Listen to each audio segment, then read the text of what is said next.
Oh mon Dieu, ce qui se passe n'est pas normal. Google a décidé de ne plus plaisanter cette fois.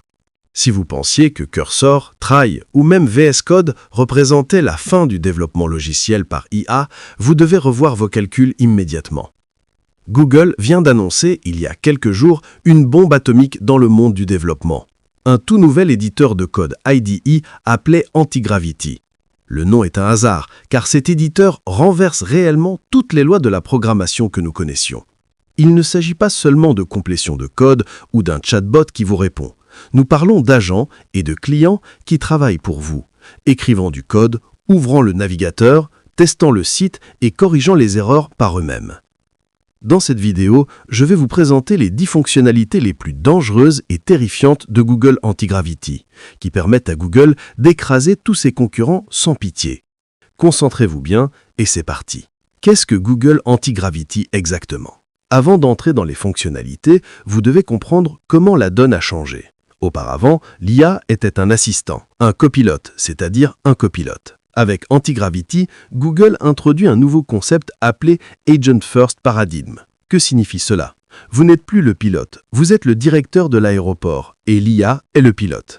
Qui conduit? Cet éditeur est basé sur une version modifiée de VS Code, pour que vous ne vous sentiez pas dépaysé, mais il est alimenté par la bête la plus récente et la plus féroce de Google, Gemini 3 Pro. Voyons maintenant les fonctionnalités qui vont bouleverser l'équilibre. Les 10 fonctionnalités révolutionnaires. 1. Le mode gestionnaire, Manager View. La première et la plus dangereuse fonctionnalité est la Manager View. Tous les éditeurs précédents, comme Cursor, vous donnaient un chat dans la barre latérale. Antigravity a fait quelque chose de complètement différent. Il a créé une interface complète appelée Mission Control. Ici, vous n'écrivez pas de code ligne par ligne, vous donnez une mission.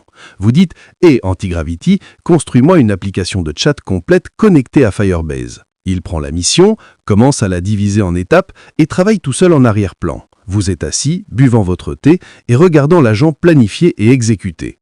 C'est une transition de codeur à architecte. 2. Le système d'artefacts. Confiance, mais avec prudence. Vous pourriez demander « Comment puis-je faire confiance au code qu'il écrit sans le voir ?»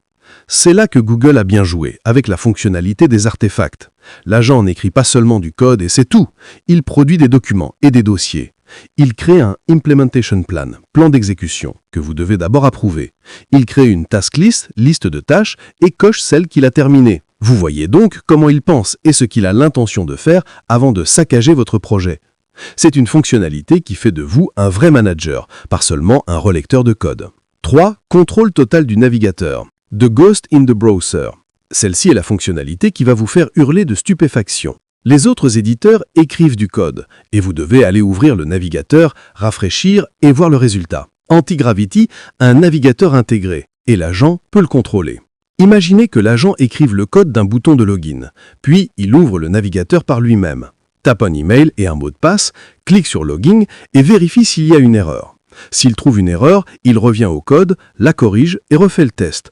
Tout cela sans que vous ayez touché au clavier. C'est littéralement une fonctionnalité qui nécessitait un testeur QA. Maintenant, l'IA le fait. 3. Travaille en parallèle avec plusieurs agents. Multi-Agent System. La 4e fonctionnalité est terrifiante pour les entreprises. Dans un contexte normal, vous travaillez sur une seule tâche. Avec Antigravity, vous pouvez faire travailler plusieurs agents en même temps. L'agent 1 corrige un bug dans le back-end. L'agent 2 ajuste le design CSS dans le front-end. L'agent 3 rédige la documentation. Ils travaillent tous en même temps, dans la Manager View. C'est une productivité qui multiplie celle de n'importe quel développeur solo par 10. 5. La puissance de Gemini 3 Pro. Évidemment, toute cette magnificence ne serait pas possible sans le brin derrière elle. Google a mis son modèle le plus récent dans Antigravity, Gemini 3 Pro. Ce modèle est la nouvelle bête du codage en termes de chiffres. Il surpasse Claude Sonnet 4.5, Claude Opus 4.1 et GPT 5.1 dans les tests de programmation SWA Bench. Il gère un contexte très volumineux. Vous pouvez lui donner un projet de 1000 fichiers, il les comprend tous et les relie entre eux sans planter ni divaguer. Google compte bien dominer avec l'intelligence de ce modèle. 6. Mémoire et apprentissage. Self-improvement. Le problème avec l'IA classique, c'est qu'elle oublie.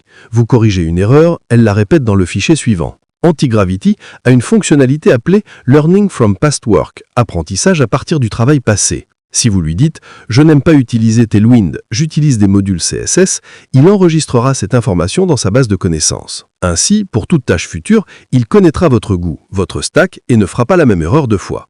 L'IDE est littéralement entraîné par vous. Le facteur prix. C'est le coup de grâce pour Cursor. Cursor coûte 20 $ par mois pour la version Pro. Google propose actuellement Antigravity gratuitement au public preview, avec des limites d'utilisation très généreuses. Google a l'argent et les serveurs pour casser les prix, pour tuer la concurrence. Si cet outil reste gratuit pendant longtemps, ou à un prix symbolique dans l'abonnement Google One, ce sera la fin des abonnements IA coûteux. 4. Compatibilité et multimodalité. 8e fonctionnalité. Il s'agit d'un fork de VS Code. Cela signifie que toutes vos extensions, thèmes et shortcuts fonctionnent.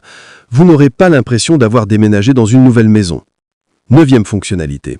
Il est multimodal natif. Vous pouvez prendre en photo un scratch de l'UI sur papier et l'uploader à l'agent, en lui disant « Transforme ceci en code HTML et CSS ». Il le fera brillamment, car Gemini voit les images et les vidéos mieux que n'importe quel autre modèle. 10. Autocorrection, Verification Loop.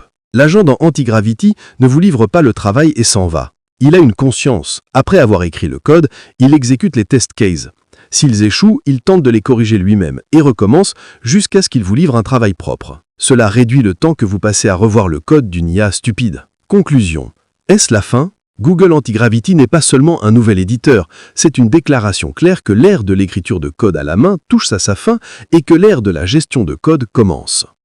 La concurrence entre Cursor, Try, Windsurf et maintenant Antigravity est très bénéfique pour nous. Mon conseil est de télécharger Antigravity et de l'essayer. Ceux qui n'apprendront pas à utiliser ces outils et en devenir les managers prendront beaucoup de retard sur les autres et resteront sur place. Dites-moi dans les commentaires, pensez-vous que Google peut déloger Cursor et a déjà mis la fin au règne de Cursor sur le trône de l'IDE, ou est-ce seulement un engouement et ces entreprises vont répliquer avec force? N'oubliez pas le gros like et de vous abonner pour suivre cette guerre de plus près. Merci beaucoup de votre suivi, à bientôt dans d'autres vidéos si Dieu le veut. Et d'ici là, je vous confie à Dieu. Paix et miséricorde de Dieu soit sur vous.